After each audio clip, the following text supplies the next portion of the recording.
அமரசூரி அவர்கள் வருகையாற்றி கொண்டிருக்கின்றார். என்னுடைய நாட்டினுடைய ஒரு பெண் பிரதமராக இங்கே வருகையாற்றி கொண்டிருக்கிறார். பணத்தை வீணடிப்பதில்லை, அதைவிட மிகவும் எளிமையான முறையிலே மக்களுடைய பணத்தை வீணடிக்காது சரியான முறையிலே நாட்டை கொண்டு செல்வதற்காக சிறந்த ஒரு வழிவகை கொண்ட ஒரு அரசாங்கத்தை உருவாக்கி அந்த அரசாங்கத்தின் ஊடாக நாங்கள் இந்த நாட்டை மிகவும் சிறப்பான முறையிலே கொண்டு செல்வோம் என்பதையும் அதற்கான ஆளாத்தி பூச்செட்டை வழங்குகிற நிகழ்வுடன் அவரை அன்பாக அழைக்கின்றோம். விளக்கி ஜனாதிபதி போலவே நமது பிரதமரும் மக்களுடைய பணங்களை வீணடிக்காது மிகவும் எளிமையான முறையிலே நாட்டை கொண்டு செல்வதற்காக மிகவும் அயராது பாடுபட்டுக் கொண்டிருக்கின்றார். பொறுக்கப்பட வேண்டிய ஒரு நாளாக நாங்கள் கருதுகின்றோம்.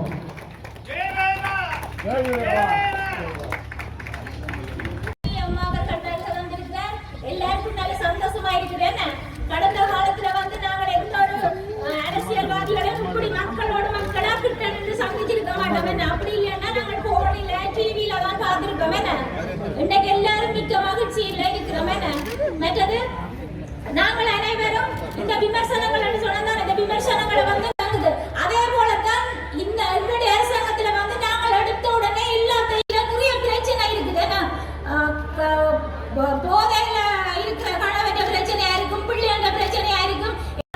நாட்டில வருமானத்தை கூட்டி கொடுக்கிறது வந்து பெண்களாகத்தான் இருக்கிறார்கள்.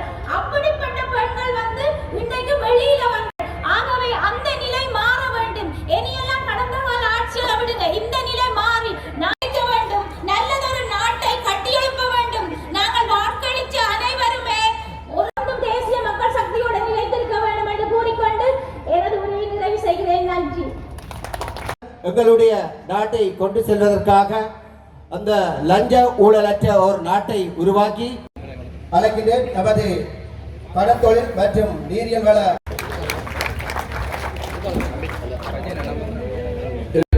அதே போன்று எங்களுடைய அம்பலவாணர் கடம்பி பிள்ளைகளே, அதே போன்று எங்களுடைய சகோதர சகோதரிகளே, உங்கள் அனைவருக்கும் அதே போன்று கூடியிருக்கின்ற அன்பார்ந்த தாய்மார்களே, தந்தை அரணி அமரசூரிய வருவதாக கூறியவுடன் நாங்கள் இந்த செய்யறது என்று கேட்கின்ற பொழுது மற்ற இடங்கள் ஆக்கள் வரமாட்டாங்க, அது செய்வாங்க அப்படி அப்பணிகள்ல நீங்க சொல்ற டைமுக்கு நாங்க ஆக்கள் கொண்டு வரோம், ஆக்கள் வருவார்கள்.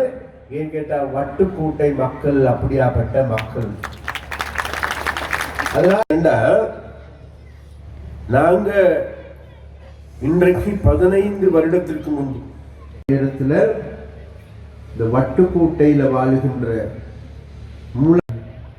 வறுமையிலான வாடுகின்ற மக்கள், துன்பத்தில் வாடுகின்ற மக்கள். ஆனால் எங்களை අපේ කුරක්කල්තුමන්ලගෙන් අවසරයි. ඒ වගේම වේදිකාවේ සිටින අපේ අමාත්‍ය රාමලිංගම් චන්ද්‍රසේකරන් සහෝදරයාත් මගේ පාර්ලිමේන්තු සගයා ඇතුළු වේදිකාවේ සිටින සියලුම සහෝදර සහෝදරියන්, පැමිණ සිටින සියලුම සහෝදරියන් சகோதரவருங்கேங் அவசராய். மதிப்புக்குரிய குருக்கள்துமா அவர்களுக்கும் என்னுடன் பார்லிமெந்தில் இருக்கும் என்னுடைய மீன்பிடித்துறை அமைச்சர் சந்திரசேகரன் தோழர் மற்றும் பார்லிமெண்ட் மந்திரி துமர் அனைவருக்கும் எனது முதற்கண் வணக்கங்கள். 2024 මැතිවරණවලට පස්සේ මට යාපනයේ මේ විදියට අපේ 2024 පාර්ලිමේන්තු මැතිවරණයට පස්සේ මට යාපනයට එන්න පුළුවන් වෙච්ච පළවෙනි අවස්ථාව මේක. 2024 පාර්ලිමේන්තු මැතිවරණයට පස්සේ 2024 ஆண்டு பாராளுமன்ற தேர்தலுக்கு பிற்பாடு யாழ்ப்பாணத்திற்கு வர கிடைத்த முதலாவது சந்தர்ப்பம் இதுவாகும். ඒ ගමනේ පළවෙනි වතාවට යාපනයේ ජනතාව අමතන්න වටුකොඩේ මේ ප්‍රදේශයට එන්න ලැබීම ගැන මම සතුටු වෙනවා. அந்த சந்தர்ப்பத்தில் முதன்முறையாக வட்டுக்கோட்டை மக்களிடம் வந்திருப்பதை நினைத்து நாம் பெருமை அடைகிறேன். ඒ අවස්ථාව ලබා දීම පිළිබඳ මම සංවිධායක සියලු දෙනාටත් පැමිණ සිටින ඔබ සියලු දෙනාටත් බෙහෙවින්ම ස්තුතිවන්ත වෙනවා.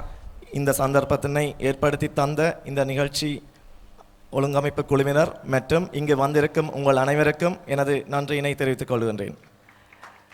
2024 කියන්නේ මේ රටට හරිම මේ රටේ ජනතාවට මේ රටේ පුරවැසියන්ට හරිම තීරණාත්මක අවුරුද්දක්. 2024 ஆண்டு என்பது இந்த நாட்டு மக்களுக்கு மிகுந்த தீர்மானம் மிக்க ஒரு காலப்பகுதியாகும். ඔබ මේ රටේ පුරවැසියන් හැටියට අවස්ථා දෙකක මේ රටේ ඉතිහාසය වෙනස් කරන්න මැදිහත් වුණා. இந்த நாட்டு மக்கள் என்ற விதத்தில் 2 சந்தர்ப்பங்களில் இந்த நாட்டினுடைய வரலாற்றினை மாற்றுவதற்கு நீங்கள் முன் வந்திருந்தீர்கள். පළමුවෙනි අවස්ථාවේදී මේ රටේ සාමාන්‍ය පවුලකින් ආපු ගොවි පවුලකින් බිහිවෙච්ච සාමාන්‍ය ඉස්කෝලයකට ගිය තමන්ගේ මුළු ජීවිතයම දේශපාලනය වෙනුවෙන් කැප කරපු සහෝදරයෙක් ජනාධිපති කරන්න ඔබ සියලු දෙනා මැදිහත් වුණා. அந்த வகையில் அந்த 2 சந்தர்ப்பங்களால் முதலாவது சந்தர்ப்பமாக எனது ஒரு சாதாரண விவசாய குடும்பத்திலிருந்து வந்த ஒரு குடிமகனை நாட்டின் ஜனாதிபதியாக தேர்ந்தெடுப்பதில் நீங்கள் முதலாவது சந்தர்ப்பத்தினை ஏற்படுத்தியிருந்தீர்கள். ඊට පස්සේ සති කීපයකට පස්සේ ඔබ පාර්ලිමේන්තුව වෙනස් කරා. மேலும் ஒரு சிறு காலப்பகுதிக்கு பின்னர் நீங்கள் பாராளுமன்றத்தை மாற்றியமைத்தீர்கள். ඔබ අද පාර්ලිමේන්තුව දිහා බැලුවම ඒ ඇතුළ දිහා බැලුවම ලොකු වෙනසක් දකින්න ඕනේ. நீங்கள் பாராளுமன்றத்திற்கு உள்ளே பார்க்கும் பொழுது அதற்கு பாரியதொரு மாற்றத்தினை காணக்கூடியதாக இருக்கும். ඒ බහුතරයක් ඉන්නේ දේශපාලන පවුල් වලින් ආපු අය නෙවෙයි. பெரும்பாலானவர்கள் இருக்கிறார்கள் பாராளுமன்றத்தில் அரசியல் பின்புலத்தில் வந்தவர்கள் அல்ல. පවුලේ ව්‍යාපාරය දේශපාලනය කරපු අය නෙවෙයි. குடும்பத்தில் எந்த ஒருவரும் அரசியலில் ஈடுபட்டவர்களும் இல்லை. ඒ ආණ්ඩුවේ ඔබ දකින මන්ත්‍රීවරුන් සියලු දෙනාම මහන්සි වෙලා ජනතාව එක්ක වැඩ කළා දේශපාලනිකව ජනතාව එක්ක එකතු වෙලා සංවාදය හරහා ජනතාව විසින් තෝරා පත් කරපු අය. அங்கிருக்கும் அனைவரும் உங்களுடன் இணைந்து வேலை செய்து உங்களில் ஒருவராக இருந்து உங்களாலேயே பாராளுமன்றத்திற்கு அனுப்பப்பட்டவர்கள். ඒ නිසා තමයි අපිට අද පාර්ලිමේන්තුව තුල සියලුම ජාතීන් සියලුම ආගම් සියලුම ස්තර නියෝජනය කරන පිරිසක් ආණ්ඩු පක්ෂයේ අපිට ආණ්ඩු පක්ෂයේ නියෝජනය කරන්න മന്ത്രിවරුන් ඇමතිවරුන් හැටියට දකින්න පුළුවන් වෙන්නේ. அதனால்தான் இந்த நிலையில் எமது பார்லிமென்றத்தில் ஆளும் கட்சியில் பல்வேறு மதத்தினர் பல்வேறு இனத்தினரையும் ஒன்றிணைத்த ஓர் ஒழுங்கிணைப்பாக இவர்கள் வந்திருக்கிறார்கள். මෙච්චර කාලයක් මලයාහම් ප්‍රජාව නියෝජනය කරන්න හිටියේ ඒගොල්ලොන්ගේ ලොක්කෝ. இவ்வளவு காலம் மலையக மக்களுடைய மலையக மக்களுடைய அவர்களுக்குரிய ஒரு நியமனமாக இருந்தவர்கள் அவர்களுடைய ஒருவராக. හැබැයි අද ඉන්නවා ඒ වතුවල වැඩ කරපු අයගේ ළමයි දූලා පුත්තුලා අද පාර්ලිමේන්තුවේ ඉන්නවා. ஆனால் இன்று அவர்களுடைய அந்த தோட்டங்களில் வேலை செய்தவர்கள் அவளுடைய மகன்கள் பிள்ளைகள் என்ற சாதாரண மக்கள் பாராளுமன்றத்தில் இருக்கிறார்கள். අද ගුරුවරු පාර්ලිමේන්තුවේ ඉන්නවා. ஆசிரியர்கள் பாராளுமன்றத்தில் இருக்கிறார்கள். වෘත්තිකයෝ පාර්ලිමේන්තුවේ ඉන්නවා. ஜூனியன் செய்தவர்கள் பாராளுமன்றத்தில் இருக்கிறார்கள். ගොවියෝ පාර්ලිමේන්තුවේ ඉන්නවා. விவசாயிகள் பாராளுமன்றத்தில் இருக்கிறார்கள். මේ සියලු දෙනාම දේශපාලනය වෙනුවෙන් තමන්ගේ ජීවිත කැප කළා ඒ වෙනුවෙන් වැඩ කළා ජනතාව එක්ක ඉතාමත්ම කිට්ටුවෙන් ඉඳලා පාර්ලිමේන්තුවට ආපු අය. இந்த அனைவரும் தமது பிரதேசத்தில் உள்ள அனைவருடனும் இணைந்து வேலை செய்து அவர்களுக்கு சாதாரண மக்களுடைய அண்மையில் இருந்து இந்த பாராளுமன்றத்துக்கு வந்தவர்களாக இருக்கிறார்கள். ඒ නිසා තමයි ඔවුන්ට ජනතාව අතරම ජීවත් වෙන්න පුළුවන් වෙන්නේ පාර්ලිමේන්තුවට ගියත් ඇමතිකම් ලැබුණත්. அதனால் தான் இன்று உங்கள் அனைவருக்கும் அவர்களுக்கு கிட்ட சென்று வேலை செய்யக்கூடியதாக இருக்கிறது. அவர்கள் பாராளுமன்றத்தில் அமைச்சர் பதவியில் எடுத்துக்கொண்டாலும் මේ පාර පාර්ලිමේන්තුවේ තවත් ලොකු වෙනසක් තියෙනවා. இந்த பாராளுமன்றத்தில் இன்னும் ஒரு பெரிய மாற்றம் இருக்கிறது. අපිට മന്ത്രിවරියන් 22ක් ඉන්නවා. பாராளுமன்றத்தில் அமைச்சர்கள் 22 பேர் இருக்கிறார்கள். ඒ 20ක්ම ජාතික ජන බලවේගයේ. அந்த 20 பேர் தேசிய மக்கள் சக்தியினை சேர்ந்தவர்கள். ඔබ දන්නවද මෙච්චර කාලයක් පාර්ලිමේන්තුවෙන් වැඩියම ඉඳලා තියෙන්නේ මන්ත්‍රීවලියන් 13යි. ඒක තමයි මෙච්චර කාලයක් වැඩියෙන්ම හිටපු ගාන. இவ்வளவு காலமும் தேசிய மக்கள் சக்தியினை பொறுத்தவரையில் 13 மந்திரிமார்கள் தான் மிகவும் கூடுதலாக இருந்தவர்களாக காணப்பட்டனர். එක පක්ෂයකින් අපි ඒ 20 දෙනෙක් පාර්ලිමේන්තුවට යැව්වේ ඉතිහාසයේ පළවෙනි වතාවට. ஒரே தரத்தில் 22 பேரை பாராளுமன்ற அமைச்சர்களாக உள்வாங்கி இருப்பது இதுவே வரலாற்றில் முதல் முறையாகும். ඒ ඔබ තෝරා පත් කරපු අය, පත් කරලා එවපු අය. அவர்கள் நீங்கள் பாராளுமன்றத்திற்கு அனுப்பியவர்கள். ඒත් මදි හොඳේ. அவர்கள் உங்களால் தெரிவு செய்யப்பட்டு பாராளுமன்றத்துக்கு තාම அனுப்பப்பட்டவர்கள். අපි 225න් 22යි.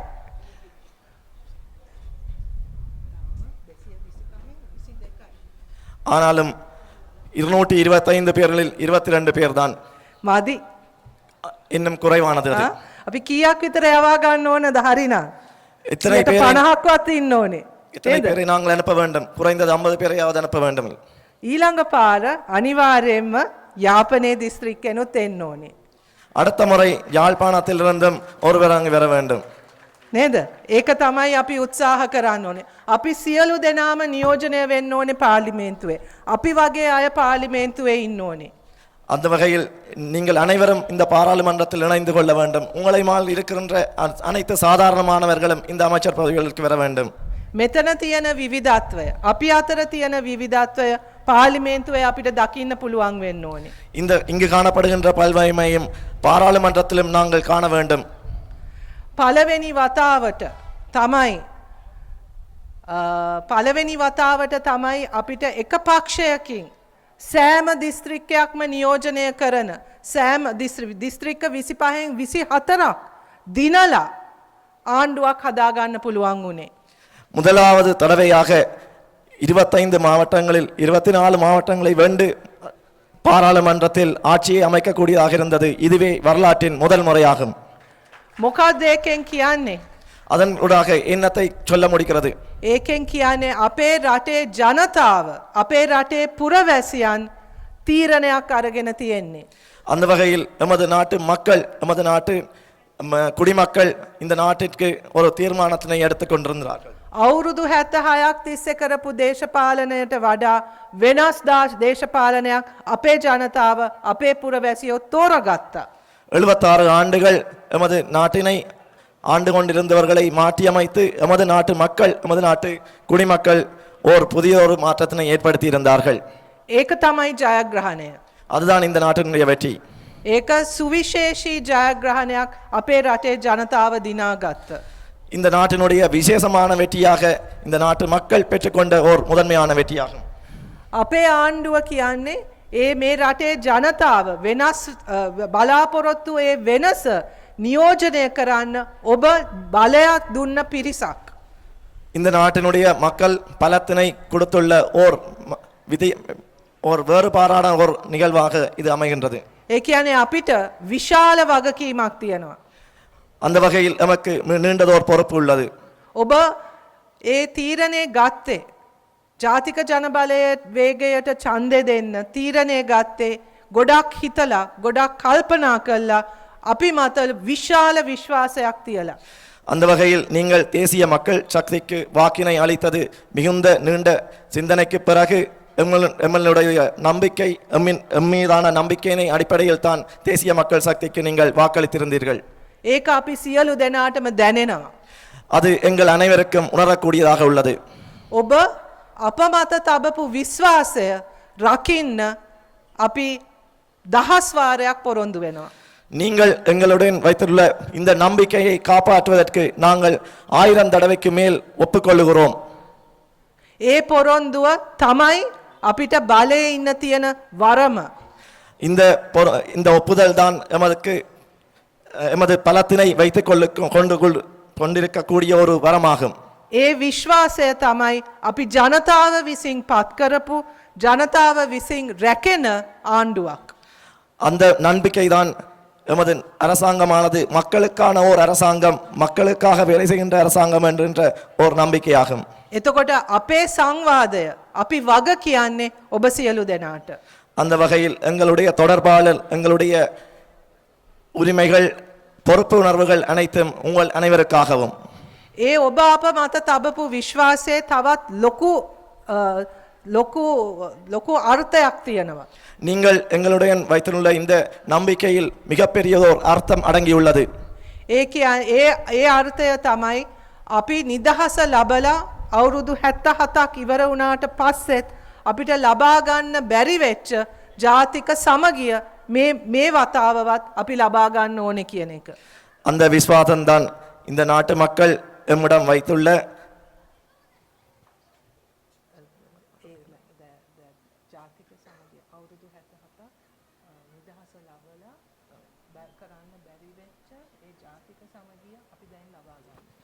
எழுபத்தாறு வருடங்களுக்கு முன்னர் சுதந்திரம் கிடைத்ததற்கு பின்னால் இவ்வாறானோல் அனைத்து இன மக்களையும் ஒன்றிணைத்து நாம் பெறக்கூடியதாக உள்ள ஓர் நம்பிக்கையாகும்.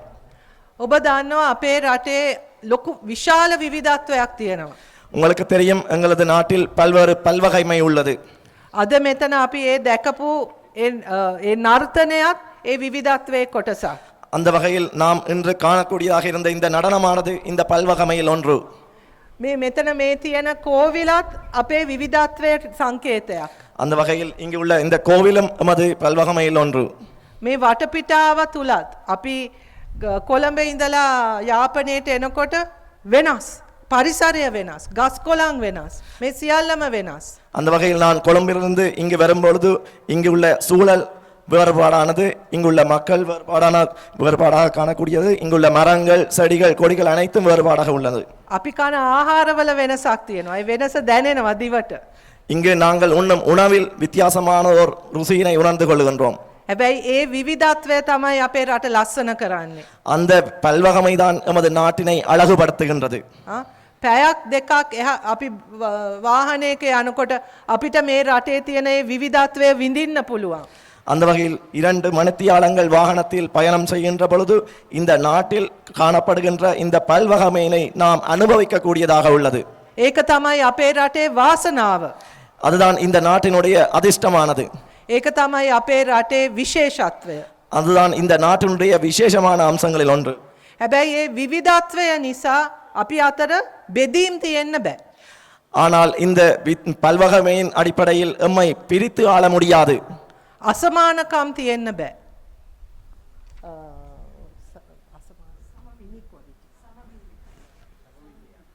சமமின்மையை கையாள முடியாது. අපි සියලු දෙනාම මේ රටේ පුරවැසියන්. இந்த நாட்டில் அனைவரும் இந்த நாட்டினுடைய பிரஜைகள். එහෙනම් අපි සියලු දෙනාටම මේ රට තුල හොඳින් ජීවත් වෙන්න සමාන අයිතියක් තියෙනවා.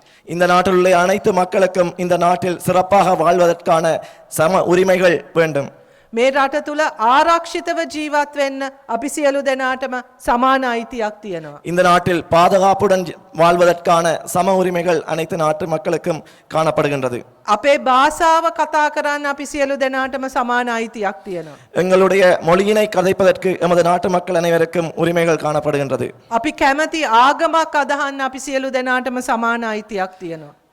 நாம் விரும்புகின்ற சமயத்தினை தொடர்வதற்கான உரிமைகள் அனைவருக்கும் சமமானதாக காணப்பட வேண்டும். අපේ සංස්කෘතිය අනුව අපිට ජීවත් වෙන්න සමාන අයිතිවාසිකමක් තියෙනවා. கலாச்சாரங்களை விரும்பியவாறு பின்பற்றுவதற்கான உரிமைகள் அனைவருக்கும் சமமாக பகிர்ந்தளிக்கப்பட வேண்டும். අපේ අනන්‍යතාවය අපේ අයිඩෙන්ටිටි එක රැක ගන්න අපි සියලු දෙනාටම සමාන අයිතිවාසිකමක් තියෙනවා.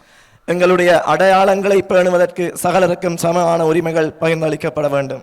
හැබැයි ඒ අතරම අපි සියලු දෙනාම එකතු කරන දේවලුත් තියෙනවා. අපිට පොදු දේවල් තියෙනවා. ஆனால் இதற்கிடையில் எம்மை அனைவரையும் இணைக்கக்கூடிய ஒரு பொதுவான வழியும் காணப்படல் வேண்டும். ඒක තමයි ශ්‍රී ලාංකිකයෙක් වීම කියන්නේ. அதுதான் இலங்கை நாட்டு மக்கள் என்பது.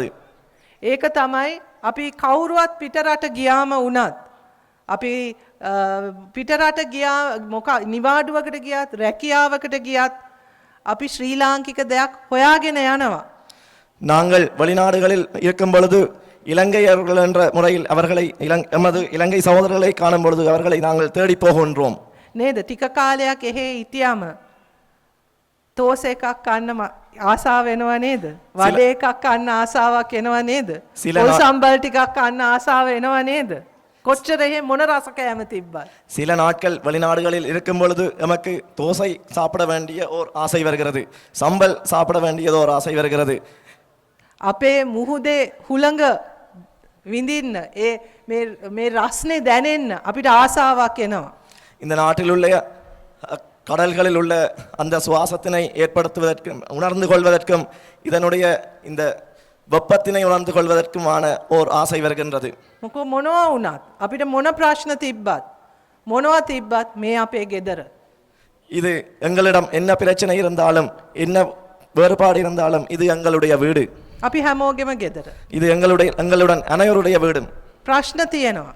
பிரச்சனைகள் இருக்கின்றது. මේ ප්‍රශ්න නැත්තේ කොහෙද? பிரச்சனைகள் இல்லாத இடம் அங்கு. එහෙනම් අපි මේක තුල අපි සියලු දෙනාටම අපේ ගරුත්වයත් රැකෙන විදියට අපේ සුරක්ෂිතභාවයත් රැකෙන විදියට ජීවත් වෙන්න පුළුවන් රටක් හදාගන්න එක අපේ ඉතාමත්ම වැදගත් කාර්යයක්. அந்த வகையில் இந்த நாட்டு மக்களிடம் இந்த நாட்டினுடைய கௌரவத்தினை அதன் போல் இந்த பல்வகையினை காப்பாற்றிக் கொள்வதற்கு பேணிக் கொள்வதற்கான உரிமைகள் என்பது எமது நாட்டில் உள்ள அனைவருடைய பொறுப்பாகும். මොකෝ අපි එකතු කරන ගොඩක් දේවල් තියෙනවා. අපි එකතු කරන எங்கள் அனைவரையும் ஒன்றிணைக்கக்கூடிய பல தேவைகள் காணப்படுகின்றது. ඔව්. උතුරේ ඉන්න අම්මටත් வடக்கில் உள்ள அம்மாக்கும் ඉස්කෝලේ ළමයා දැන් අතුල් කරාම ඒ අම්මට ඒ තාත්තට දරුවගේ බලාපොරොත්තුව ගැන දරුවගේ අනාගතය ගැන තියෙන ඒ උවමනාව දකුණේ ඉන්න අම්මට නැද්ද? வடக்கில் உள்ள அம்மா தனது மகனை பாடசாலையில் அனுமதிக்கும் பொழுது அந்த அம்மாவிடம் காணப்படுகின்ற எதிர்பார்ப்புகள், அந்த மகனை பற்றிய எதிர்பார்ப்புகள் தெற்கில் உள்ள அம்மாவிடம் இல்லையா? තියෙනවා. එතකොට අපිට අපේ ආදායම පහළ වැටෙනකොට අපිට අවශ්‍ය විදියට අපේ ගෙදර දොර වියදම කරගෙන යන්න බැරි වෙනකොට ඒ තියෙන බය උතුර දකුණ වම දකුණ කියලා වෙනසක් නෑ. අපි සියලු දෙනාට මේක දැනෙනවා. அந்த வகையில் எமதுடைய வருமானம் மிகவும் குறைவாக இருக்கின்ற பொழுது, எமதுடைய வாழ்க்கை செலவினங்கள் குறைவாக இருக்கின்ற பொழுது அதனுடைய வேதனைகள் தெற்கில் உள்ள தாய்மார்களுக்கும் வடக்கில் உள்ள தாய்மார்களுக்கும் ஒன்றாக காணப்படுகிறது. අපිට ඉස්පිරිතාලේ ගියාම බෙහෙත් හරියට නැතිකොට දොස්තරලා හරියට නැතිකොට ඒ තියෙන අසහනය අපි ඔක්කොලාටම දැනෙනවා. அந்த மேலும் வைத்தியசாலைக்கு செல்லும் பொழுது அங்கு சரியான மருந்துகள் கிடைக்காத விடத்து, சரியான வைத்தியர்கள் இல்லாத விடத்து அங்கு நாம் அடைகின்ற அசௌகரியங்கள் நம் நாட்டு மக்கள் அனைவருக்கும் ஒன்றானது ஒன்று. එතන දෙමළද මුස්ලිම්ද බර්ගද මලේද ඒවා අදාළ වෙන්නේ අපි මනුස්සයන් හැටියට අපිට ඒ සේවාව අපි පුරවැසියන් හැටියට අපිට ඒ අත්දැකීම සමානයි. அந்த வகையில் அந்த அசௌகரியங்களானது நாம் தமிழர்கள், முஸ்லீம்கள், பேகர், சிங்களவர் என்ற வேறுபாடு இல்லாமல் அந்த அசௌகரியமானது அனைவருக்கும் ஒன்றாகும். මෙච්චර කාලයක් අපේ රටේ සංවර්ධනය කියලා සිද්ධ වුණාට ඒක සියලු පැතිවලට සමානව ලැබුණේ නැහැ. இவ்வளவு காலமும் சமாதானம், சமமான வாழ்க்கை என்று ஏற்படுத்தப்பட்டிருந்தாலும் ஆனால் நாம் அனைவருக்கும் அனைத்து பிரதேசங்களுக்கும் ஒருமைப்பாடாக வரவில்லை. ඒ නිසා තමයි අපේ ආණ්ඩුව මේ පාරත් එන සතියේ අපි ඉදිරිපත් කරන අයවැය තුලත් අපේ පළවෙනි අයවැය තුලත් අපි පොදු ජනතාව මුල් කරගත්ත මේ රටේ පුරවැසියා සාමාන්‍ය පුරවැසියා ફોકස් කරගත්ත අයවැයක් සහ සැලැස්මක් අපි ඉදිරිපත් කරන්නේ. அதனால் தான் அனைத்து பிரதேசங்களையும் ஒரே விதத்தில் உள்ளடக்கியவாறு எமது வரும் காலங்களில் உள்ளங்கப்பட இருக்கும்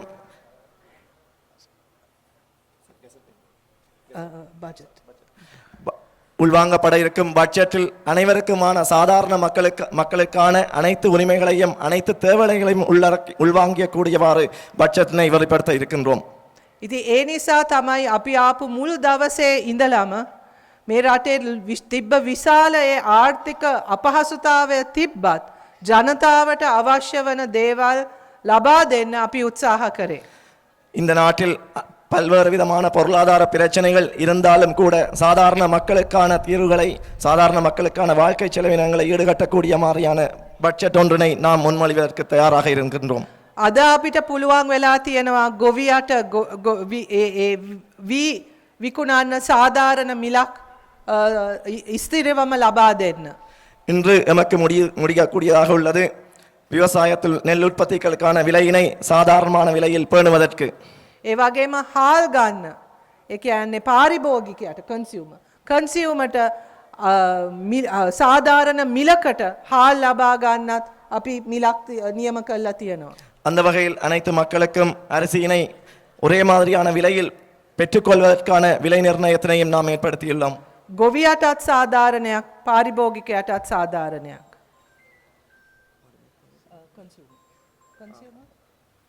அந்த வகையில் விவசாயிகள் மற்றும் கொள்வனவாளர்களுக்கும் ஒரே விதமான சாதாரணமான முறையில் நாம் விலையினை நிர்ணயித்துள்ளோம்.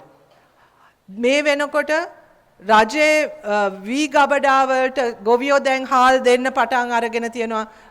හාල් ගන්න පටන් අරගෙන තියෙනවා. රජයේ ඒ වී ගබඩා කාලයකට පස්සේ පටන් අරගෙන තියෙනවා. ඒවට හාල් එකතු වෙන්න පටන් අරගෙන තියෙනවා. அந்த வகையில் இன்று அரசினுடைய களஞ்சிய சாலைகளுக்கு விவசாயிகள் நெல்லினை தந்து கொண்டிருக்கிறார்கள். நீண்ட காலத்திற்கு பின்னர் அரசினுடைய களஞ்சிய சாலைகள் விவசாயிகளுடைய பங்களிப்பினால் நிரம்பிக் கொண்டிருக்கின்றது. අවුරුදු ගණනාවක් වහලා තිබ්බේ ගබඩා අපි ඇරලා තියෙනවා. பல நூற்றாண்டுகள் மூடப்பட்டிருந்த களஞ்சிய சாலைகள் என்று திறக்கப்பட்டுள்ளது. අපි දන්නවා විශේෂයෙන්ම උතුරේ දීවරයන්ට විශාල ගැටලු ගණනාවක් තියෙනවා. நமக்கு தெரியும் வடக்கில் உள்ள மீனவர்களுக்கு பல்வேறு வகையான பிரச்சனைகள் காணப்படுகின்றது.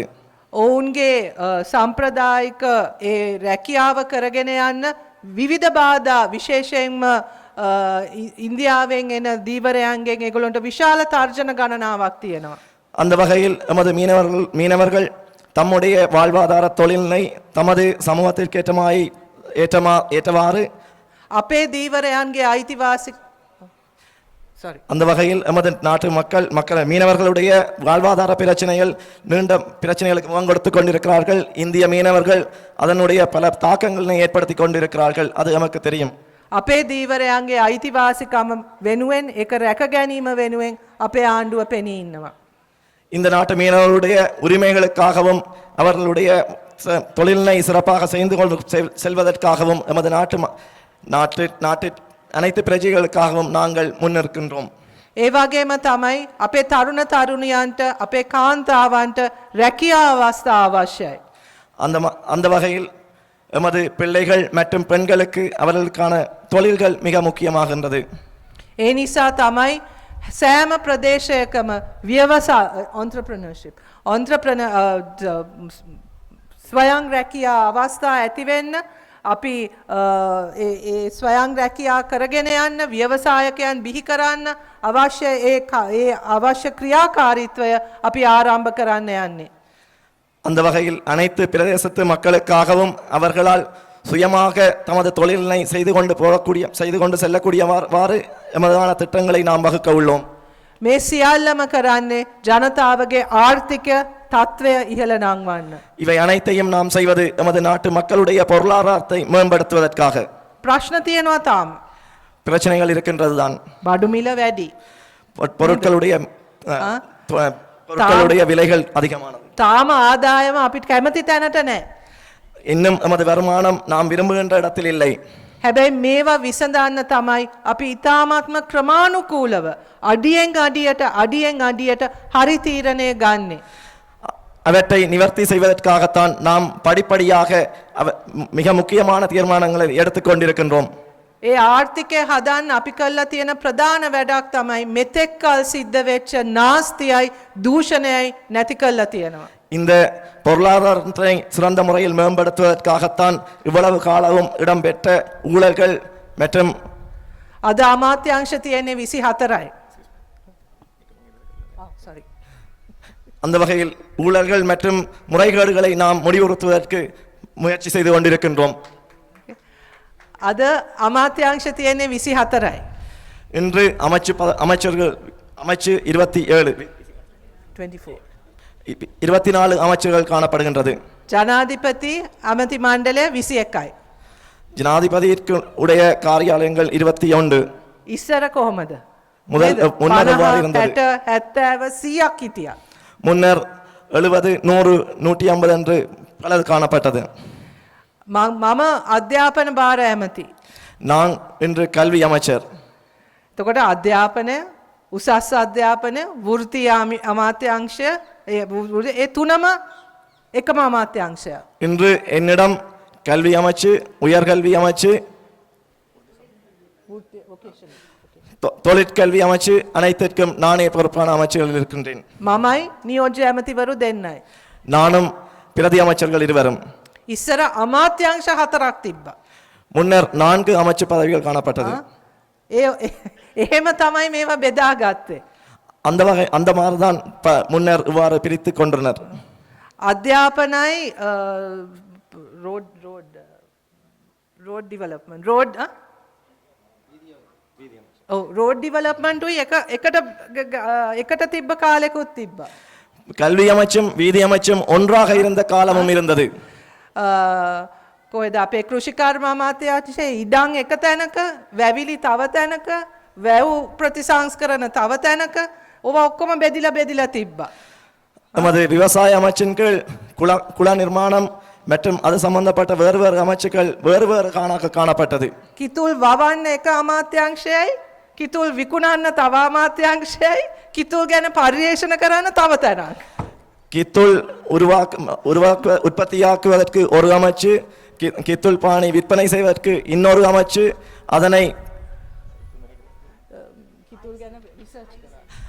அதனை ஆய்வு செய்வதற்கு இன்னொரு அமைச்சாக 3 அமைப்புகளும் வேறு வேறாக காணப்பட்டது.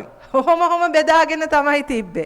இவ்வாறாக வேறுபடுத்தித்தான் காணப்பட்டன. ඔහොම තමයි ජනතාවගේ මුදල් නාස්ති වුණේ. இவ்வாறுதான் மக்களுடைய முதல் விரயமாக்கப்பட்டது. හැබැයි අපි ඒවා විද්‍යාත්මක විෂයන් අනුව නාස්තිය අඩු කරන විදියට අපි දැන් සංවිධානය කරලා තියෙන්නේ. ஆனால் இன்று எம்மால் அவ்வாறான விரயங்களை இல்லாது ஒழித்து அனைத்தையும் ஓர் இடத்திற்கு கீழ் அனைத்தையும் மிகவும் அறிவுபூர்வமாக இணைத்துக் கொண்டு ஓர் அமைச்சாக நாம் செயற்படுகின்றோம்.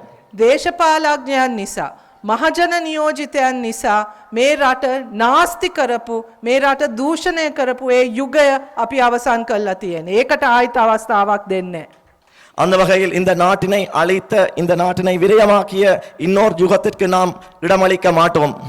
ඒක කරන්න ඒ වෙනස කරේ ඔබ සියලු දෙනා එකතු වෙලා. அந்த வகையில் இவ்வாறான ஒரு மாற்றத்தை ஏற்படுத்துவது நீங்கள் அனைவரும் ஒன்று சேர்ந்துதான்.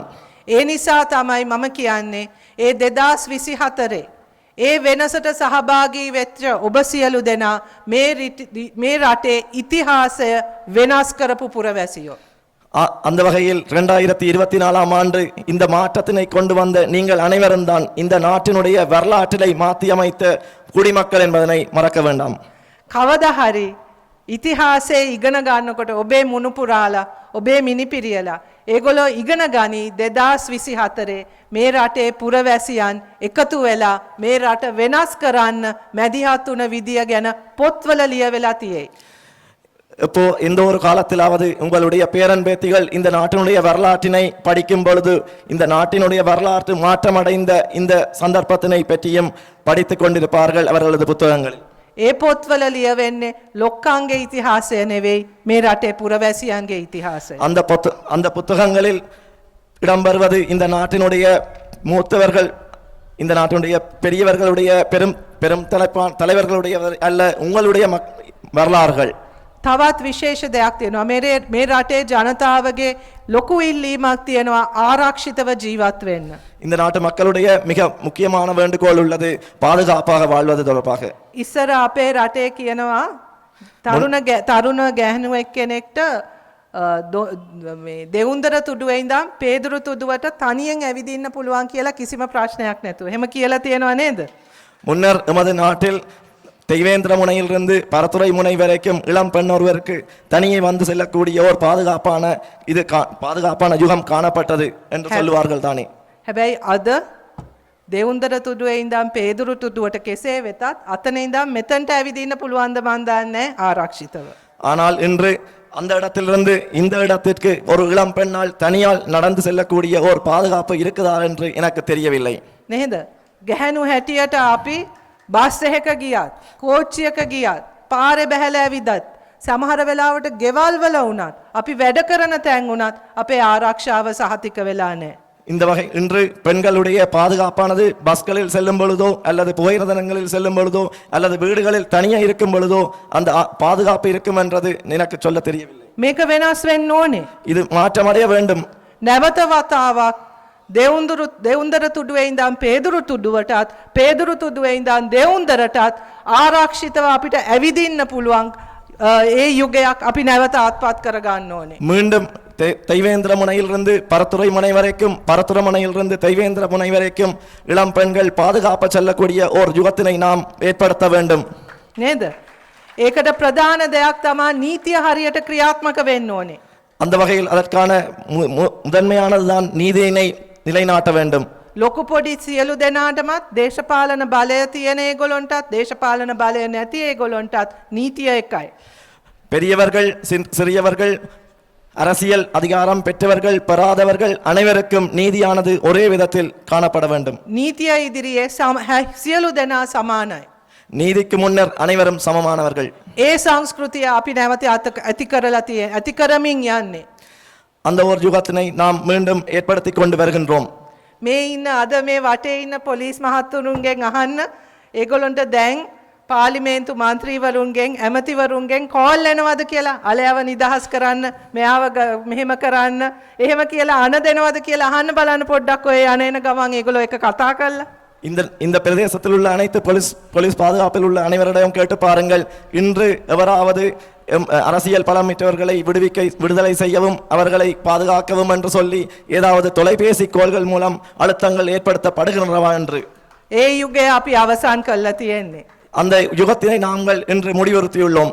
හැබැයි ඕක දරා ගන්න බැරි පිරිසකුත් තාම ඉන්නවා. ஆனால் இதனை ஏற்றுக்கொள்ள முடியாத ஓர் கூட்டமும் இன்றும் உள்ளது. ඒගොල්ලෝ තමයි ඔය ඇහෙන්නේ කෑ ගහනවා ඉඳලා හිටලා. அவர்கள்தான் இன்றும் சில இடங்களில் கூக்குரல் இட்டுக் கொண்டிருக்கிறார்கள். අපිට විශේෂ සැලකිලි දෙන්න කියලා ඔය කෑ ගහන්නේ අන්න මේ වෙනසට කැමති නැති අය. அவர்கள்தான் தமக்கு பிரதான இடத்தினை தருமாறு குரல் கொடுத்துக் கொண்டிருக்கிறார்கள். இதற்கு உடன்படாதவர்கள். ඒවා කරන්න බෑ. මන්ත්‍රීද ඇමතිද ජනාධිපතිද ඔක්කොම රටේ නීතිය එකයි. ஆனாலும் இந்த நாட்டினுடைய மந்திரியோ அல்லது பிரதமரோ அனைவருக்கும் இந்த நாட்டினுடைய நீதி ஒன்றாகும். අද මේ රටේ ඇති වෙලා තියෙන මේ සමගිය අපි මේ කතා කරන එක ජනතාව එක්ක දේශපාලඥයෝ ඇවිල්ලා අපි මේ කතා කරන සංවාදය තුල ඇති වෙලා තියෙන සමගිය ගැන කැමති නැති පිරිසකුත් ඉන්නවා. இப்பொழுது இன்று எமக்குள் ஏற்பட்டுள்ள இந்த ஒன்றுணர்வு ஒன்று கூடல் அதற்கு விருப்பமில்லாத ஓர் கூட்டமும் இன்னும் இருக்கின்றது. ඒගොල්ලෝ නැවත ජාතිවාදය අවසන් උත්සාහ කරනවා. அவர்கள் மீண்டும் ஜாதிவாதத்தினை ஏற்படுத்துவதற்கு முயற்சிக்கின்றனர். ආයිත් හතුරෙක් හොයනවා. மீண்டும் அவர்கள் கத்தியினை தேடுகிறார்கள், எதிரினை தேடுகிறார்கள். යුද්ධ කරා දෙමළ සිංහල හතුර ඇති කරගත්තා.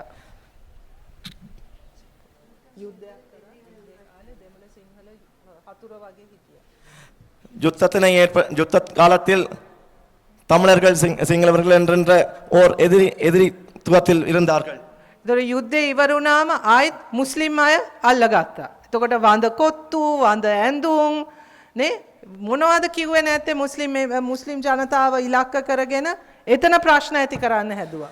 இந்த தமிழ் சிங்கள யுத்தம் முடிந்தபின் முஸ்லிம் மக்களை அவர்கள் எடுத்துக்கொண்டார்கள். அவரிடமிருந்து அவருடைய முறைகளை முறைப்பாடு செய்ய ஆரம்பித்தார்கள். හැම වෙලාවෙම ඒගොල්ලොන්ගේ බලය අඩු වෙනකොට ජාතිවාදය අවසන් ඒගොල්ලෝ උත්සාහ කරනවා. அனைத்து நேரங்களிலும் அவர்களுடைய பலம் இழந்து போகின்ற சந்தர்ப்பங்களில் ஜாதிவாதத்தினை அவர்கள் மீண்டும் முன்னெடுக்கிறார்கள். තාමත් උත්සාහ කරනවා. இன்னமும் உற்சாகம் செய்கிறார்கள். පරාජය කළත් තාම ඒකමයි එල්ලිගෙන ඉන්නේ. தோல்வி அடைந்தாலும் அவர்கள் அதைத்தான் இன்னும் பிடித்துக் கொண்டிருக்கிறார்கள். හැබැයි අපි ඒකට ඉඩ තියෙනවද? ஆனால் நாங்கள் அதற்கு இடம் கொடுப்போமா? ආයිත් අපි ඔය ජාතිවාදය අවුස්සලා මිනිස්සු බෙදලා මේ විදියට තරහ කළා යුද්ධ ඇති කරලා මේ අසමගිය ඇති කරන්න ඉඩ දෙන්නේ නැත්තේ කවුද? මේ රටේ ජනතාව. மீண்டும் ஓர் யுத்தம் ஏற்படுத்தாதவாறு இவ்வாறான ஓர் மக்கள் ஒருங்கிணைந்து வாழ்வதற்கான ஒரு நிலைமை உருவாக்கியவர்கள் இந்த நாட்டு மக்கள்கள். ඒගොල්ලෝ කෑ ගහයි කෑ ගහන්න දෙමු තව ටික මාසයයි ඔය කෑ ගැහිල්ලත් ඉවර වෙනවා. அவர்களை அவ்வாறான கூக்குரலிடுபவர்களை நாம் கத்துவதற்கு விடுவோம். அவர்கள் இன்னும் ஒரு சில மாதங்களில் அவர்களை இல்லாமல் ஆக்கப்பட்டு விடுவார்கள். අපි ඒකට ඉඩ තියන්නේ නැහැ. நாங்கள் மீண்டும் அதற்கு இடம் கொடுக்க மாட்டோம். අපි ඒකට ඉඩ තියන්නේ නැත්තේ වචන වලින් විතරක් නෙවෙයි. අපි ආයිත් මේ සමාජය තුල කාටවත් වෙනස් කොට සලකන්න ඉඩ තියන්නේ නැහැ. මේ රටේ අපේ පුරවැසියම හතුරක් කරගන්න අපි ඉඩ තියන්නේ. நாங்கள் இந்த நாட்டில் உள்ள மக்களை எதிரிகளாக பாவிப்பதற்கு இடம் கொடுக்க மாட்டோம். ඉතින් ඒ නිසා ඒ කෑ ගැහිල්ල ගැන අපි වැඩිය කලබල වෙන්න ඕනේ. අපිට යන්න ගමනක් තියෙනවා. ඒ ගමන වෙනුවෙන් තමයි අපි සූදානම් වෙන්නේ. ඒ ගමන තමයි අපි යන්නේ. அந்த வகையில் எமக்கான ஓர் பயணம் உள்ளது. அந்த பயணத்தில் தான் நாம் செல்வோம். அந்த பயணத்தில் தான் நாம் உங்கள் அனைவரையும் இணைத்து செல்வோம். ඒ වගේම තමයි මගේ විශේෂ මාත් වගකීම ගැනත් මම වචන කීපයක් කියන්න ඕනේ. அந்த வகையில் இந்த நேரத்தில் என்னுடைய சில மிக பெருமதிமிக்க பொறுப்புகளை பற்றியும் ஒரு சில வார்த்தைகள் சொல்ல வேண்டும். මම දන්නවා උතුරේ ජනතාවට අධ්‍යාපනය කියන එක ගොඩක් වටින මාතෘකාවක්. எனக்கு தெரியும் வடக்கு மக்களுக்கு கல்வி என்பது மிகுந்த பெருமதிமிக்க ஓர் அம்சமாகும். හැබැයි අද අපේ තියෙන අධ්‍යාපනය ගැන අපිට සතුටු වෙන්න විදියක් නැහැ. இன்று நம்மிடம் காணப்படுகின்ற இந்த கல்வி முறை தொடர்பாக என்னால் சந்தோஷம் அடைய முடியாது. අද අපේ පාසල්වල දරුවන් යන්නේ කැමැත්තෙන් නෙවෙයි. இன்று நமது பிள்ளைகள் பாடசாலைக்கு செல்வது விருப்பத்துடன் அல்ல. නේද? අපි කිය මම හිතන්නේ මේ උතුරේ පළවෙනි වසරට ළමයි 17000ක් වගේ ඇතුල් වෙනවා හැම අවුරුද්දෙම. நான் நினைக்கிறேன் வடக்கில் ஒவ்வொரு வருடமும் ஆயிரக்கணக்கான பிள்ளைகள் பாடசாலைக்கு சேர்க்கப்படுகிறார்கள். හැබැයි පහේ ශිෂ්‍යත්වයේදී කොටසක් හැලෙනවා. 5ஆம் ஆண்டு புலமை பரீட்சையில் ஒரு சிலர் குறைக்கப்படுகிறார்கள். 10ට ආවම තව කොටසක් හැලෙනවා. 10ஆம் ஆண்டில் இன்னுமோர் மாணவர்கள் குறைக்கப்படுகிறார்கள். A level ඉවර වෙලා තවත් කොටසක් හැරෙනවා.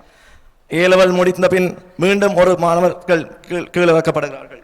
සියල්ලම ඉවර කරත් එළියට එන්නේ මේ සමාජයත් එක්ක හැප්පෙන්න පුළුවන් සමාජය දිනන්න පුළුවන් කෙනෙක්ද කියන එක ගැන සැකයක් තියෙනවා. இந்த அனைத்தும் முடிந்து வெளியே வருகின்ற பொழுது அந்த மாணவர்கள் இந்த சமூகத்துடன் எவ்வாறு வாழப்போகிறார்கள் என்பது தொடர்பாக பாரிய சந்தேகங்கள் எழுப்பப்படுகிறது.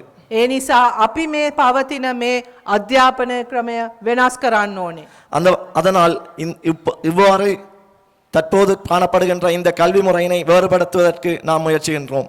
අපි යෝජනා කරන අලුත් අධ්‍යාපන ක්‍රමය තුල පටන් ගන්නේ పూర్ව ළමාවිය අධ්‍යාපනය early childhood education.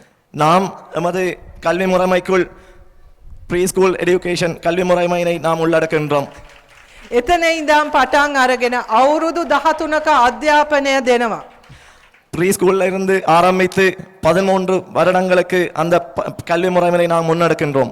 ඒ අවුරුදු 13 තුල කිසිම ළමයෙක්ට අපි හැලෙන්න ඉඩ දෙන්නේ. அந்த 13 வருடங்களுக்கு உள்ளே எந்த ஒரு மாணவர்களையும் நாம் கைவிடப் போறது இல்லை. ඒ අවුරුදු 13 ඇතුළත ළමයෙක්ට ලෝකයක් විවෘත වෙන්න ඕනේ. அந்த 13 வருடங்களுக்கு உள்ள அந்த மாணவர்களுக்கு இந்த உலகத்தினை பற்றிய ஓர் அறிவு உருவாக்கப்படுகின்றது. grade 9 10 විතර එනකොට ඉදිරියට යන්න පුළුවන් මාවත් ගොඩක් විවෘත වෙලා තියෙන්න ඕනේ.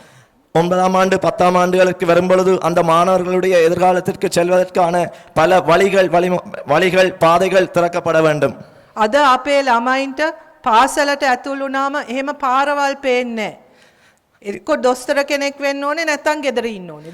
දෙකෙන් එකයි. එච්චරයි පේන්නේ. இந்த இப்பொழுது எமது மாணவர்கள் பாடசாலைக்குள் உள்நுழையும் பொழுது பல்வேறு பாதைகள் தெரிவதில்லை. ஒன்று டாக்டராக வேண்டும் அல்லது வீட்டில் இருக்க வேண்டும். වෙන දේවල් නැහැ.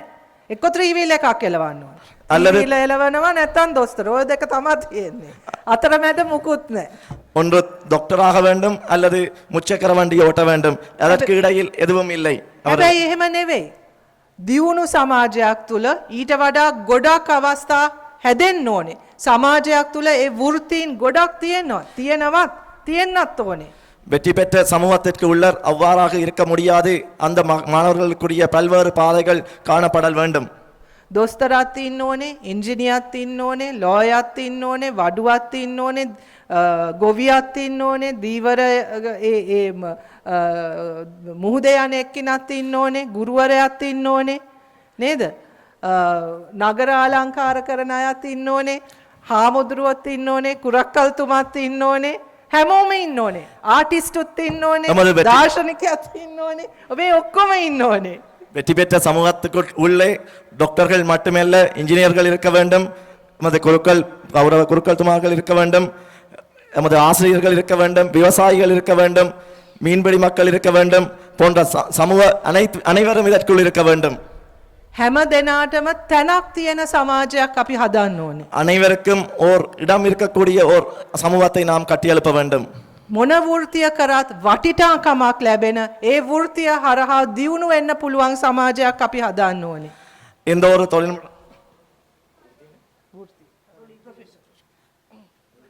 ஒரு தொழில்முறைக்குள்ளேயும் அவர்களுக்கான ஓர் அடையாளத்தினை மேம்படுத்தக்கூடிய ஓர் இடம் காணப்படல் வேண்டும். අපේ අධ්‍යාපන ක්‍රමය තුළ ඒ විශ්වාසයක් ඇති වෙන ඒ වෘත්තියක් හදා ගන්න පුළුවන්, තමන් කැමති වෘත්තියක් තෝරගෙන සාර්ථක වෙන්න පුළුවන් දරුවෙක් බිහි කරන අධ්‍යාපනයක් අපිට ඕනේ. அந்த வகையில் எமதுடைய கல்வி முறைக்குள்ள நாம் தெரிவு செய்யக்கூடிய ப்ரொஃபஷனல் மற்றும் அதற்குரிய சரியான தளங்கள் அமைத்து கொடுக்கப்பட வேண்டும். හැබැයි එහෙම අධ්‍යාපන ක්‍රමයක් නෙවෙයි අපි තියෙන්නේ. ඒක අපි අනිවාර්යයෙන්ම හදනවා. இன்று காணப்படுவது அவ்வாறான ஒரு கல்வி முறை இல்லை. அதன் வகையில் நாம் அவ்வாறான ஒரு கல்வி முறையினை முன்னெடுப்போம். ඒවා කෙසේ වෙතත් දැන් මේ පාරේ එහා පැත්තේ තියෙන ඉස්කෝලයක්නේ. இந்த வீதிக்கு அங்கால் உள்ளது ஒரு பாடசாலை தானே. මම හිතන්නේ ටිකක් පරණ ඉස්කෝලයක්. அது ஒரு பழைய பாடசாலை தான். අවුරුදු 100ක් විතර පරණ ඉස්කෝලයක් නේද? 100 years ඉස්කෝලයක්. 100 ஆண்டுகளுக்கு மேற்பட்ட ஒரு பாடசாலை. பில்டிங் හරියට නෑනේ. ਬਾගෙට හදලා. கட்டடங்கள் அரைகுறையாக கட்டப்பட்டுள்ளன. අද මම ගියා කෝපයි ටීචර් ට්‍රේනින් කාලේජ් இன்று நான் கோப்பாய் ஆசிரியர் கலாசாலைக்கு போனேன். ගුරුවරු ඉන්නවා 27ක්. ஆசிரியர்கள் 27 பேர் இருக்கிறார்கள். ශිෂ්‍යයන් ඉන්නේ 21යි. மாணவர்கள் 21 பேர் இருக்கிறார்கள். හරි නෑ. එතකොට එහා පැත්තේ ටිකක් දුරින් තියෙනවා ජැෆ්නා ටීචර් ට්‍රේනින් කාලේජ් එක. அதிலிருந்து இன்னும் ஒரு சிறிய தூரத்தில் இருக்கிறது யாழ்ப்பாண ஆசிரியர் கலாசாலை. අපේ ඉදිරි අනාගත ගුරුවරුන් පුහුණු කරන තැන. எங்களுடைய எதிர்கால ஆசிரியர்களை பயிற்றுவிக்கின்ற ஓர் இடம். අපේ දරු පරපුර බාර දෙන්නේ එතනින් එළියට එන ගුරුවරුන්ට. எங்களுடைய மாணவர்களை நாங்கள் பாரம் கொடுக்கின்றோம் அதிலிருந்து வெளியே வருகின்ற ஆசிரியர்களிடம். හරිද? හැබැයි ඒගොල්ලන්ට හරියට හොස්ටල් නෑ. ஆனால் அவர்களுக்கு சரியான முறையில் விடுதி வசதிகள் இல்லை. කෑම නෑ හරියට. சரியான වතුර නෑ. சரியான முறையில் உணவு குடிநீர் இல்லை. ටොයිලට් නෑ. கழிப்பறை வசதிகளும் இல்லை.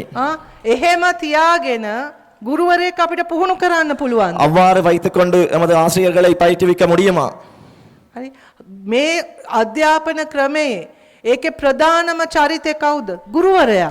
இந்த கல்வி முறைக்கு மிகவும் முக்கியமானவர்கள் ஆசிரியர்கள்.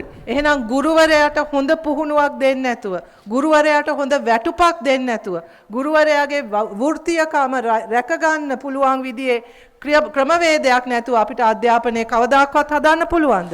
බෑ. அந்த வகையில் ஆசிரியர்களுக்கான சரியான சம்பள உயர்வுகள் மற்றும் அவர்களுக்கான வசதிகள் ஏற்படுத்தி கொடுக்காமல் நாம் இந்த கல்வி முறையினை முன்னெடுக்க முடியாது.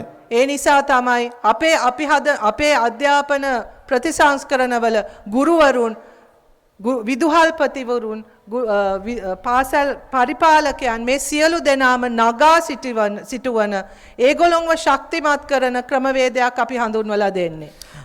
அதனால் தான் இந்த எமது புதிய கல்வி முறைக்குள் அந்த ஆசிரியர்கள் மற்றும் அதிபர்களுக்கான சரியான ஓர் தளத்தினை ஏற்படுத்தி கொடுப்பதற்கான ஒரு சக்தி மிகுந்த வழிமுறையை நாம் கட்டியெழுப்புகின்றோம்.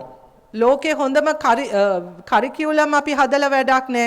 අපි ඉස්සෙල්ලා පාසල් වල තියෙන යටිතල පහසුකම් ටික හදා ගන්න ඕනේ. ඉලෙක්ට්‍රිසිටි ටික හරියට දෙන්න ඕනේ. ඉන්ටර්නෙට් කනෙක්ෂන් තියෙන්න ඕනේ. මේ පහසුකම් තියෙන්නත් ඕනේ. அந்த வகையில் அவர்களுக்கான சரியான மின்சார வசதிகள், அவர்களுக்கான சரியான வசதிகள் கொடுக்காமல் நாம் பாடத்திட்டத்தினை மற்றும் மாற்றி அமைப்பதில் பிரயோசனம் இல்லை. ඒ නිසා තමයි අපි සැලසුම් කරලා තියෙන එකින් එක ගුරු පුහුණුව, ළමයින්ගේ විෂය මාලාව, පාසල් වල තියෙන යටිතල පහසුකම් මේ සියල්ලටම මැදිහත් වෙන විශාල අධ්‍යාපනයේ පෙරලියක් අපි 2026 ආරම්භ කරනවා. அந்த வகையில் 2026ஆம் ஆண்டு முதல் இந்த பாடசாலையில் உள்ள ஒவ்வொரு குறைநிலைகளையும் மேம்படுத்தக்கூடியவாறு ஆசிரியர்களுக்கான மாணவர்களுக்கான சரியான வசதிகளை படிப்படியாக நாம் கட்டியெழுப்பிக் கொண்டு செல்வோம். මේ රටේ කිසිම දරුවෙක් හැලෙන්නේ නැති, අතෑරෙන්නේ නැති සියලුම දරුවන්ට හොඳම දේ ලැබෙන අධ්‍යාපන ක්‍රමයක් අපි හදනවා. இந்த நாட்டினுடைய மாணவர்களை கைவிடாதமாறு எந்த ஒரு தளத்திலும் கைவிடாதவாறு ஓர் கல்வி முறையினை நாம் ஏற்படுத்துவோம். ඒ හරහා තමයි අපිට දියුණු ශිෂ්ට සම්පන්න රටක් හදන්න පුළුවන් වෙන්නේ. அந்த அவ்வாறான ஒரு மாற்றத்தினூடாகத்தான் இந்த நாட்டினை கட்டியெழுப்பக்கூடிய ஒரு சமுதாயத்தினை நாம் ஏற்படுத்த முடியும். ඒක තමයි අපේ සිහිනය. அதுதான் நம்மளுடைய கனவு. හැබැයි ඒ සිහිනය අපි යථාර්ථයක් බවට, රියැලිටි එක බවට පත් කර ගන්න ඕනේ. அந்த கனவினை நாம் யதார்த்தமாக்குதல் வேண்டும்.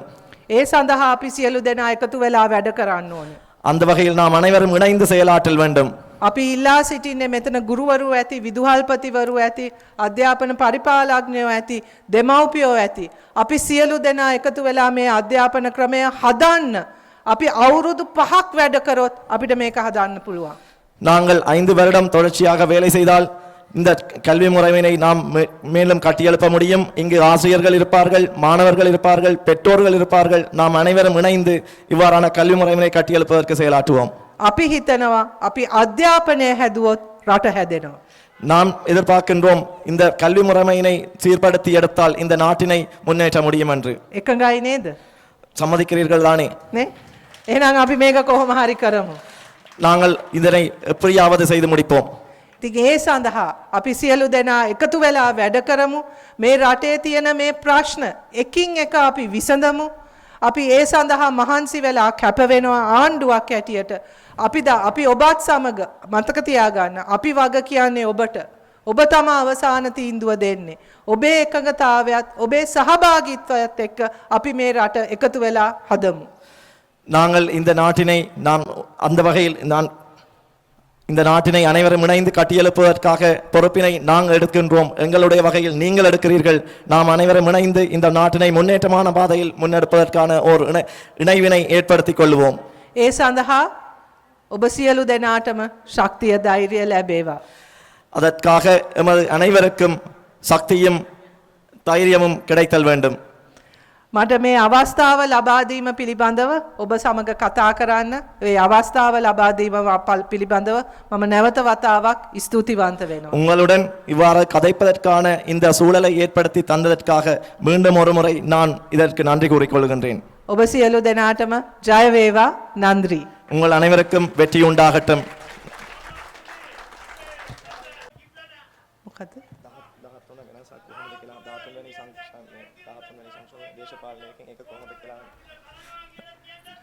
ඔව් අලුත් ව්‍යවස්ථාවක් ගේන්නත් අපි ඒක සඳහාත් සැලසුම් කරනවා. ඒ ව්‍යවස්ථාව තුළ ඒක කෙසේ විය යුතුද කියලත් අපි සාකච්ඡා කරමු ඔබ සියලු දෙනා එකතු කරලා. உங்கள் அனைவருடனும் இணைந்து அது தொடர்பான ஒரு உரையாடலை நாம் முன்னெடுக்கின்றோம்.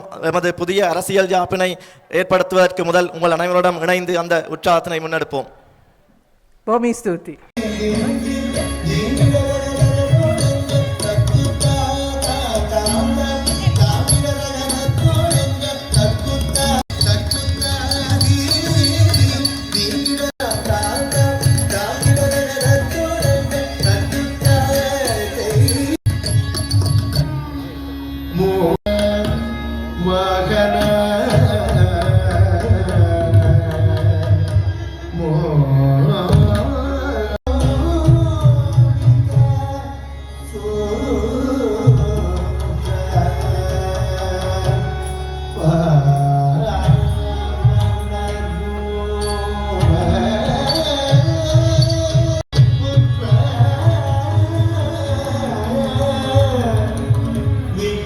We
සැලසුම් කරනවා ඒ ව්‍යවස්ථාව තුළ ඒක කෙසේ විය යුතුද කියලා අපි සාකච්ඡා කරමු ඔබ සියලු දෙනා එකතු කරලා. உங்கள் அனைவருடனும் இணைந்து அது தொடர்பான ஒரு உரையாடலை நாம் முன்னெடுக்கின்றோம். எமது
கல்வி சேராமையில பிரீஸ்கூலை முன்வைக்கிறேன்னு சொல்லி சொன்னதுக்கு உங்களுக்கு நன்றி.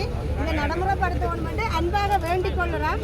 அது சொல்லி எங்கள்கிட்ட இருக்கிற தகமைகளை மேலும் நாங்கள் 20 to 25 lot of